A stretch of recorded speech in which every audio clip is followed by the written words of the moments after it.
Okay, ladies and gentlemen, welcome all of you back. And so, as we know, and something I've always made a mention of is that ever since I discovered who Nigel Farage was back in 2012 and when he came onto the scene, I still, to this day, 12 years later, found him to be a relatively unsavory character because he doesn't really strike me as the sort of person who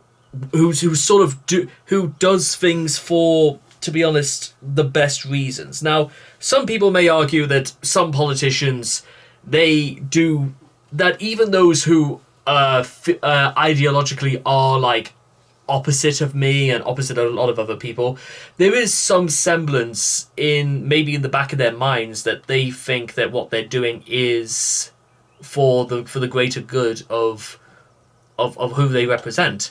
There's a lot to be said about that. But Nigel Farage is somewhat of a special case because maybe outside of the likes of maybe Lee Anderson, I've never really come across somebody in politics that he seems entirely self-motivated. He's not really motivated by the greater good for the British public. He doesn't really strike me as doing things for the people who are theoretically on his side. It is just about if he can make himself look good through what he says, that's basically it. And well, for reasons we'll probably be getting into for the next 20 or so minutes, we're using Led by Donkeys as our example because Led by Donkeys are not going to blow smoke up Nigel's arse anytime soon. I think Nigel is rich enough in that to be able to afford to fight his own battles. Remember, this was the man who had his Clouts account banned due to some of his political discourse being considered inappropriate, which which I think is quite telling. The fact that they are, I'm not entirely sure if it's just they decided they wanted to make an example out of Nigel Farage in that sense, but well, let's find out. That it's strange. Even after a whole year after that, I need to refresh myself about sort of what happened, because I had my own theory that Nigel said something inappropriate to a member of staff. It was either a Nationwide or someone in Clouts, and they didn't want to make it public to protect that person's safety and stuff like that, so they just decided, nope, we're cutting Nigel Farage out of the picture. So let's see, who is Nigel Farage really? Let's do this. April 1964. Nigel Farage is born in Farnborough, Kent. He attends private prep school before enrolling at the fee-paying Dulwich College at the age of 10. 1978. The 14-year-old Farage joins the Conservative Party after seeing Margaret Thatcher's radical free market mentor, Keith Joseph, speak at the school. 1981. An English teacher at Dulwich College writes that a colleague who teaches Farage, quote, described his publicly professed racist and neo-fascist views, while another colleague recounted that at a combined cadet force camp organised by the college, Farage and others had marched through a quiet Sussex village very late at night, shouting Hitler Youth songs. One Jewish pupil will later recall how Farage would sidle up to him and say Hitler was right and gas them. Fellow pupil Nick Gordon-Brown remembers he looked like a middle-aged man when he was a sixth former. He was a very vocal National Front supporter. There was a Jewish... Yeah, okay, so... Now, can I just, again, let me make the point about this, is that... Okay, I don't know whether it's just because of... So you remember when I said that I first learned about Nigel Farage in 2012? Well, if... I don't want to say is that if this sort of thing never came to... If nobody knew about this, even as far back as 2012, nobody would have known, and people would have just... Well, no, Nigel Farage wouldn't be able to get away with that. Not at any point since at least 2009, because it's just, are you kidding me? And by the way, again, it's out there now. I'd like to see Nigel, because remember, this video is 10 months old. And to my knowledge, Nigel Farage hasn't contested it in any way whatsoever. So What's he gonna? Is he gonna deny the college? Is he gonna deny people who've made the accusations? Singing Hitler Youth songs and saying all this stuff, because, well, doesn't sound for his preaching of British values and all that. He doesn't come across that if he's supporting, German Nazis and all that. Jewish lad at school whom he was horrible to. With Jewish schoolmates, he made no secret of his distaste for them. What you see now is what he was like then. Years later, when confronted with the allegations, Farage will give an awkward response. Yes, of course, I said some ridiculous things that upset Racist them. things? Not necessarily racist things. Not but necessarily racist? Well, it depends how you define it. Farage denies any involvement in far-right politics as a youth. His old headmaster recalled rudeness rather than racism. 1993, he becomes a founding member of UKIP. 1994, he runs for Parliament as the UKIP candidate in the Eastleigh by-election. Before the poll, he writes to former MP Enoch Powell, asking for his endorsement. Farage has previously declared Powell his political hero and endorsed the basic principle of his notoriously racist Rivers of Blood speech, and even acted as his chauffeur. This country, in 15 or 20 years' time, the black man will have the whip hand over the white man. Powell rejects the advances of the 30-year-old Farage. In the by-election, he comes fourth. 1997, he runs as UKIP candidate in Salisbury at the general election, again coming fourth.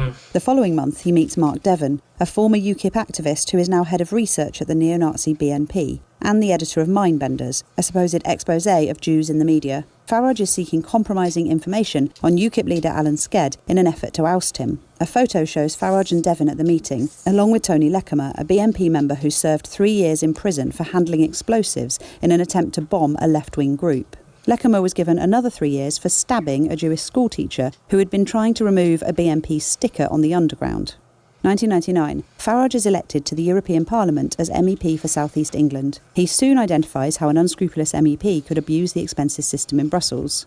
But if you used the secretarial allowances to pay your wife, on top of all the other games that you could play, I reckon this job in sterling terms is worth over £250,000 a year to you. He will soon be putting his observations into practice as he becomes embroiled in a series of expenses scandals. 2001, he runs as UKIP candidate in Bexhill and Battle, coming fourth. 2005, he runs as UKIP candidate for South Thanet, coming fourth. 2006, he runs as UKIP candidate in the Bromley and Chislehurst by-election, coming third. 6 months later, he becomes leader of UKIP for the first time. April 2010.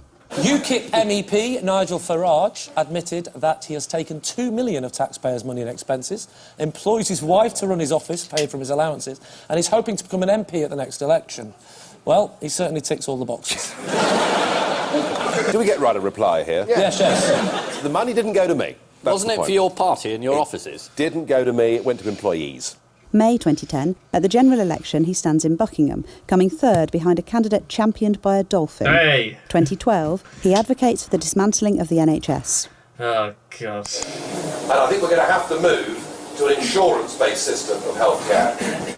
May 2013, he makes a speech to the No, but don't worry, guys. Remember, Nigel Farage is the man who's trying to convince you that, British values and the NHS is apparently not considered British values anymore, and he would prefer an Americanized system of healthcare. So no healthcare at all, then, except for those who could afford them, or who will put on their expenses, like Nigel Farage. European Council condemning tax avoidance and tax havens, citing the Channel Islands, the Caymans and the Isle of Man. June 2013, the Mirror reports that Farage opened an offshore trust fund on the Isle of Man to slash his tax bill. When reporters exposed the scheme, Farage describes it as a mistake, saying, "Things that we thought were absolutely fair practice 10 years ago, 20 years ago, 30 years ago aren't anymore." September 2013, reiterating his opposition to gay marriage, he says it would be profoundly illiberal. His defence of the sanctity of heterosexual matrimony does not, however, extend to his own marriage. In March 2014, The Telegraph reports that Farage employs his second wife, with whom he had an affair while previously married, on a salary of up to £20,000, using the EU Parliamentary Assistance Allowance, while also using the same allowance to pay a woman as a local assistant in the UKIP press office in London, with whom he's had more than a decade-long affair. Farage tells the media the claim of an affair is not true. In reality, he's lying. By now, he has appeared on the Kremlin-owned Russia Today TV channel 17 times between 2010 and 2014. Farage is clear about his admiration for the Russian president. I was asked a couple of months ago, which world leader did I admire? And I said Vladimir Putin as an operator. May 2014. By now, Farage is joint leader of the group Europe of Freedom and Democracy, alongside Italian far-right leader Francesco Speroni of the Lega Nord party. Speroni has defended Anders Breivik, the Norwegian far-right terrorist who killed 77 people, including dozens of children, in an attack in 2011. He described Anders Breivik as someone whose ideas are in defence of Western civilization. No, he didn't, actually. He didn't. One of his members did, and we kicked him out of the group. No, you're thinking of Maria Borghesio, who went further and said in a radio interview that Breivik had some excellent ideas. But Speroni himself, who is your co-chair of this group, said that Breivik's ideas are in defence of Western civilization. September 2014. Addressing the European Parliament in Strasbourg, he defends Putin against what he sees as attacks by the EU and NATO. The unnecessary provocation of Vladimir Putin. If you poke the Russian bear with a stick, don't be surprised when he reacts. May 2015. He runs as UKIP candidate in South Thanet, coming second. Why on a... Okay. I don't quite remember what's Al Murray doing there. Good Lord, what the hell happened to Al Murray as well? Did Al Murray got really fat around the neck and stuff like that? And Al Murray just, I think May 2015. I think Al Murray's face just says it all. I think he looks shocked, to be honest. He runs as UKIP candidate in South Thanet, coming second. June 2016. With just days to go before the EU referendum, Farage unveils his now infamous Breaking Point poster. It immediately draws comparisons with similar imagery used by the Nazis in Germany. Even prominent Brexiteer Michael Gove says he shuddered when he saw the poster. Leave wins the EU referendum. Farage resigns as UKIP leader. October 2016. He defends Donald Trump's obscene remarks about groping women. You can do anything. Whatever you want. Grab them by the pussy. Farage downplays the comments, claiming men commonly use Trump's language. It's the kind of thing, if we're being honest, that men do. November 2016. He's less charitable about Barack Obama. That Obama creature said, loathsome individual. February 2017. Farage is endorsed for the job of Prime Minister by David Duke, former Grand Wizard of the Ku Klux Klan. I know a bit about David Duke as the absolute... one of the vilest, scummiest men who ever lived. But you know what? Going back to what they were mentioning about Enoch Powell, here comes some sacrilege for you. Nigel Farage is basically the second coming of Enoch Powell. There, I said it. March 2017. Farage appears on Russian state TV channel RT, where he's knighted by a 6-year-old girl, after which the little girl tells him, "My mummy says you hate foreigners." No, little girl. No. September 2017. Farage is invited by the granddaughter of Adolf Hitler's finance minister to address the German far-right AfD party at an election rally. He receives a standing ovation. January 2018. Farage is docked half his monthly MEP salary after the European Parliament alleges he misspent public funds intended for staffing his office. May 2018. UKIP allied group, the Alliance for Direct Democracy, is told to repay €1.1 million to the European Parliament following an investigation into the alleged misspending of taxpayers' money, including on Farage's failed bid to become an MP in the 2015 UK general election. February 2019. Farage's new Brexit party is registered with the Electoral Commission. March 2019. He's photographed with notorious misogynist Andrew Tate, who was thrown off Big Brother after footage emerged of him hitting a woman with a belt. Tate will later be arrested in Romania on suspicion of people trafficking. May 2019. It is reported that Farage has appeared on Alex Jones's far-right US talk. We are really going through the absolute fucking worst this century has had to offer. Oh God. Enoch Powell, fucking Donald Trump, Andrew Tate, fucking Alex Jones as well, and David Duke. And literally, and the people that support people like them, they wonder why I've got an issue with people like them. Good Lord, because listen, I'm gonna just put this on the line right now, because I know that whenever I've had to basically poke the fascist bear with a stick several times, I know that supporters of the Reform Party, supporters of Nigel Farage and Donald Trump, I know they don't like me very much because I don't buy their bullshit. I don't listen to their claptrap, their racism, their misogyny. They know that I don't bow to that kind of bullshit because I don't believe in it, because I know fine well, without having to be told about it, that it's not right. And they don't seem to quite understand why I'm going to... I couldn't care less. I couldn't care if Nigel Farage's ideas of like saving the West are going to work, because who on earth is going to listen to... How about you actually respond to things And, well, then again, I think it's a bit late for Nigel Farage to, like, try and engage people intellectually, because look at the animosity that's he has conjured up. Look at the history. Look at the history, again, of Andrew Tate and of Donald Trump and David Duke. Because you may as well throw in guys like Paul Joseph Watson in there as well, but... No, I don't know if Nigel knows who Paul Joseph Watson is. But Alex Jones, who else? Priti Patel and Suella Braverman. I think those are the only two they could throw in here, just to really put a fucking cherry on top of this cake. Show InfoWars at least 6 times, dating from 2009 to 2018. Numerous appearances came after Jones began a campaign of harassment against the parents of 5- and 6-year-old children killed in the Sandy Hook school shooting in 2012. October 2020. With Trump seeking a second term as US president, Farage turns up at a rally in Arizona just days before the election to offer his unequivocal support. This is the single most resilient and bravest person I have ever met in my life. November 2020. The Brexit Party is renamed Reform UK. There you are. I would almost say we could stop the video right there about Nigel Farage's opinions about Donald Trump, because how could you think, with the history of Donald Trump, you can call that man brave? That's an insult to the word brave right there. The people that survived 9/11 are brave. The people who were trying to rescue people from the Grenfell fires, the Grenfell Tower fires back in 2017, they were brave. Police officers who risk their lives to stop dangerous criminals from committing more crimes and endangering our lives, they are brave. Donald Trump is not brave. Trying to grope women without their consent is not brave. Shouting Hitler Youth songs is not brave. Saying Enoch Powell was right is not brave. Am I missing something? Because I don't really understand. What am I supposed to be seeing that's brave in in any of these people? I don't get it.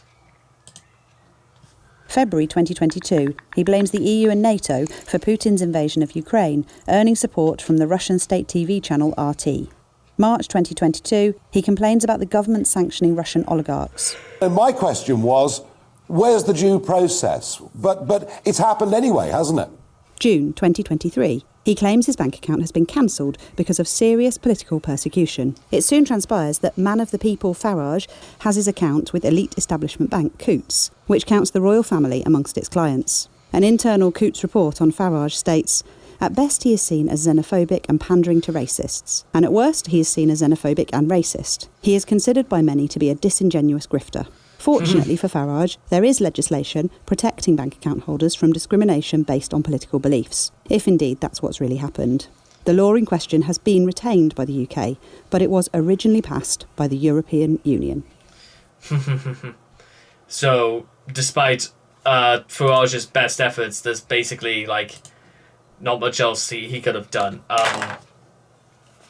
I feel almost a little bit lost for words right now, because Jesus, how is it that literally, like, Nigel Farage is like 60 years old this year, and 60 years on this planet, and look summarized in 10 minutes, and look at the the carnage, the havoc that this one man did.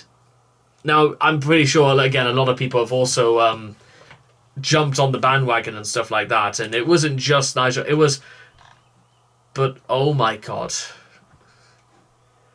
I know, I'm just gonna conclude the video by just straight up saying this, because I talk a lot about how it's not for me to say for 1 second about who people can and cannot vote for. But again, and I've said this before, and I'll even say it to the people who are from the Reform Party as well, is that whether the Reform Party like it or not, they would also have to count on people like me to vote for them. Because how are you meant to get into power unless you actually get people to vote for you? So I know this is going to be a very strange thing for the Reform Party to comprehend, but if you really want support, try and convince me. Try and sell it to me. Sell it to me why anybody should vote for Nigel Farage. No, not for Nigel Farage. Vote for reform. Do that. Really give it to me. Say what is there? What is it? The idea that we should completely turn off the NHS and make it an entirely Americanized insurance institution, so we could just grind what little is left from the lower classes to the richest 1.1% in society? Is that the way forward? Or you know, what about this whole thing about net zero immigration? How exactly can you enforce that when your idea goes on the lines of small government? It's something like that. It's not going. You can't solve that sort of thing with small government. And finally, remember, this is when in their policies they were talking so much about, you know, scrapping things like racial studies and all the rest of it because they claimed it was common sense. I wanted to remind everybody that my own dad worked in education for 40 years. I would not be telling my dad how he should have been doing his job. Of course I wouldn't do that. I have no experience whatsoever. And I don't understand why the Reform Party would even... And I've covered their manifesto before. I've looked into their policies very deeply. And, well, again, proof if proof be needed. That's why you shouldn't take advice from some... Because trying to listen to Nigel Farage is listening to, like I said, the second coming of Enoch Powell. Because Nigel Farage probably looked at him and thought he was incredibly successful and he was incredibly influential and rich because of what he did. And Nigel Farage thinks that sort of thing makes people look good. But I'm going to say it straight up right now, it isn't. It's not clever, and guess what? The British public don't like that. I'm glad that guy threw a milkshake at Nigel Farage when he tried to come to Newcastle. Nigel Farage tries to come to my home city, and no, to be honest, I feel like, honestly, on days like this, I wish I knew where he was going in Newcastle, because I would have had 2 milkshakes in my hand. Incidentally, there is like a milkshake store literally right outside Monument Station as you're like going through Eldon Monument. I wonder if they put it there specifically so that if Nigel Farage ever comes back, we'll know exactly where to go. I think they should do an incredible boost in sales. You know, who doesn't like let's all go out for some frosty chocolate milkshakes.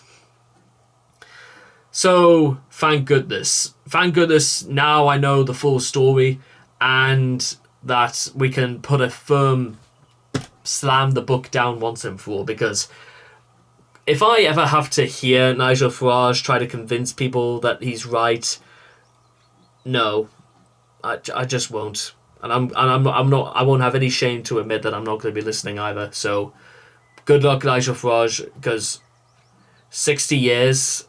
And good lord. I'll see all of you guys again next time. Thank you so much, Led by Donkeys. Thank you.